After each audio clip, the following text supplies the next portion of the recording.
Patriots are on a roll, winning 7 consecutive games, and their latest victory over the Tampa Bay Buccaneers on the road was yet another impressive display. Despite the talk of an easy schedule, quarterback Drake Maye faced a challenging 3-week stretch against top-tier pass defenses. He went up against the Cleveland Browns, 15th in EPA, Atlanta Falcons, 11th, and the Buccaneers, 6th. Proving that this was no walk in the park. Maye's performance during this mini-gauntlet was commendable, with a 63.1% completion rate, averaging 270.3 passing yards per game, and a 7-to-3 touchdown-to-interception ratio, all while maintaining a positive EPA per play, plus .06. And let's not forget the most crucial stat of all, 3 wins, which is certainly not shabby at all. The Buccaneers' pressure on Maye was a concern, especially considering their top 10 pass rush metrics. Maye had already faced 34 sacks, the second most among qualified quarterbacks, with a sack rate of 10.7%, ranking 3rd. However, Maye proved his mettle, making sound decisions to stay in the pocket or leave when necessary. Despite being under pressure on almost half of his dropbacks, he was only sacked once, and that too for just 1 yard. He also completed 4 passes for 167 yards and a touchdown while under pressure, showcasing his quick learning and gutsy performance. Offensive coordinator Josh McDaniels deserves equal praise for his role in the Patriots' success. His commitment to the run game, even when it seemed bleak at times, paid off handsomely in the second half.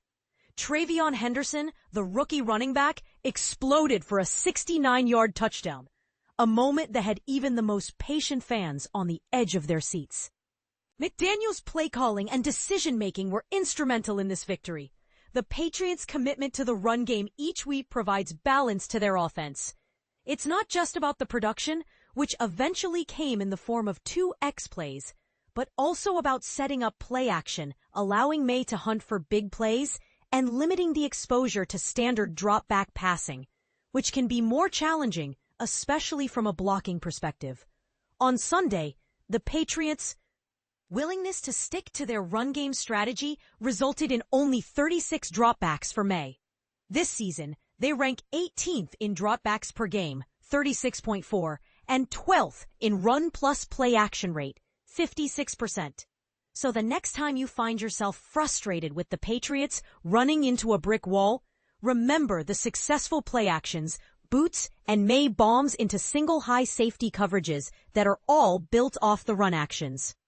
And let's not forget Henderson's 2 explosive runs that finally broke the dam. Now, let's shift our focus to the Patriots defense and some quick hit film notes from their win over the Buccaneers. The Patriots defense has been evolving under head coach Mike Vrabel and defensive play caller Zach Kerr. While there's room for improvement, especially on early downs, the Patriots rank 6th in scoring defense, 19.2 PPG, 12th in dropback EPA, 5th in third down defense, and their explosive play rate is on the decline. Over the last 5 games, their explosive pass play rate has dropped to a more manageable 12.4%, a significant improvement from the league-high 21% they were giving up in their first 5 games. A defense that can limit big plays, is stout against the run, and is paired with a high-powered offense is a winning formula. While the Patriots could tighten up their coverage on those easy money throws, it's a fine line to walk, as it could invite passing offenses to beat them over the top. It's a balancing act, as Vrabel explained, between being aggressive and backing off in coverage, depending on the game situation, down, and distance. On Sunday, the Patriots' coverage against the Buccaneers' design shot plays was impressive, with Tampa only having a 17% dropback success rate on 3rd and 4th downs. The Patriots' defense was well prepared, using quarters coverage instead of cover 3 to defend the Yankee concept, which the Bucs had used to their advantage earlier. The 2 high safeties covered the deep crossers, forcing Mayfield into check-down attempts. The Patriots' defense also stepped up in third and pass situations, playing more man coverage. On one such play, LB Robert Spillane served as a spy and low-hole help defender, forcing Mayfield to hold the football, eventually leading to a sack by edge rusher K'Lavon Chaisson. While it can be frustrating to see the Patriots giving up 10-yard outs underneath their zone coverages, There's a strategy at play. They're keeping a lid on the early down defense and tightening up on third down. A bend-don't-break approach that seems to be working for this pass defense. Now, let's dive into some quick-hit film notes from the Patriots-Bucs game. Offense. The Buccaneers' defense had been strong against goal-line rushing touchdowns, but the Patriots faced some struggles in this area. They were stuffed 6 times in short-yardage runs, which put them in tough, late-down spots. Running back Tre'Veyon Henderson had a breakout game with a 16-yard toss and a 55-yard touchdown, where he ran through 2 tackle attempts. He also had a 69-yard touchdown, maxing out at 21-plus MPH on both scores. Wide receiver Mac Hollins was a reliable target for Maye, making himself available on an extended 15-yard catch on third down. He also used a stutter-and-go move to get past Bucs CB Zion McCollum on a 54-yard catch. Rookie wide receiver Kyle Williams hit 21.78 miles per hour on his 72-yard touchdown, showcasing his speed and ability to contribute to big plays. Stephon Diggs, as always, displayed his technical savvy with a textbook toe-tapping touchdown catch and a well-timed 9-step stop route. His route-running skills are a joy to watch. Demario Douglas's 26-yard catch on third down was impressive as he quickly uncovered against pressure and was right where Maye expected him to be. Tight end Hunter Henry had a few solid blocks and was open for a potential big play, but he and Maye weren't on the same page for one target. NT Kairos Tonga is an exceptional lead blocker, demolishing the line of scrimmage and helping the running backs get to the edge. LT Will Campbell battled with Bucs edge Yaya Diaby, allowing 3 pressures, but he showed solid pass protection overall. Jared Wilson allowed a QB hit to Vea, but has been mostly solid in pass pro over the last few weeks. Garrett Bradbury faced a tough challenge against Vea, allowing 4 pressures, but he competes on every rep. RG Mike Onwenu had an excellent duo block on Henderson's first touchdown and allowed just 1 hurry in pass pro, making it one of his better games.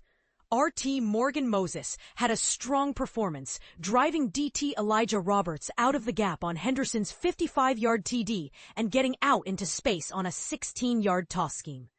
Defense. The Patriots' run defense had an off day, allowing their longest run of the year, 18 yards, and their first 50-yard individual rusher. Linebacker Christian Ellis's absence and a back injury to Bartmore may have contributed to some disjointed run fits. The Patriots need to find solutions for jet sweeps as they're getting burned by them every week. The Patriots went into prevent defense mode on the Bucs' final possession, backing off Tampa Bay's receivers, which allowed the Bucs to score quickly and force the Pats to recover an onside kick. DT Milton Williams continues to set a relentless tone with his sideline-to-sideline hustle, forcing ball carriers back inside. CB Christian Gonzalez had an active afternoon, allowing some outs from off coverage, but still holding his own in man-to-man. Craig Woodson is starting to find his groove with some quality coverage reps on Sunday. He broke up a pass in the flat and had a great post-safety rep to take away Mayfield's first read. DT Christian Barmore was quiet for the second straight week, with only 1 run stuff and 0 pressures. He may be playing through an injury as he was in and out of the game. Max Jones had a down 2-week stretch with coverage busts in the high red zone. CB Carlton Davis was mostly away from the action, but was in coverage on a 10-yard TD. He's had some issues with extended man coverage reps over the last 2 weeks. LB Jack Gibbons had a mixed bag of good and not so good reps, logging a blitz pressure and a near INT, but also getting beat by Otten a few times in coverage. LB Robert Spillane also had some ups and downs, contributing to a run stuff and a pass breakup, but also being on the scene for Tucker's 18-yard run. Edge Kalavon Chasen had 3 impactful pressures and finally got Mayfield down on his sack. His speed to power and bend continued to shine on film. Edge Harold Landry has been quiet over the last several games, with only a run stuff, screen stuff, and 3 pressures. NT Kairos Tonga contributed on defense with 2 pressures, but the Bucs were able to set up cutbacks with some influence traps whams. DT Corey Durden and Edge Elijah Ponder were 2 underrated standouts. Durden is a strong presence at the point of attack, while Ponder logged his first career sack against two-time All-Pro LT Tristan Wirfs. And there you have it, a breakdown of the Patriots' win over the Buccaneers, with a focus on the key players and moments that contributed to their success. As always, these are the thoughts and opinions of the writer and don't necessarily reflect those of the organization.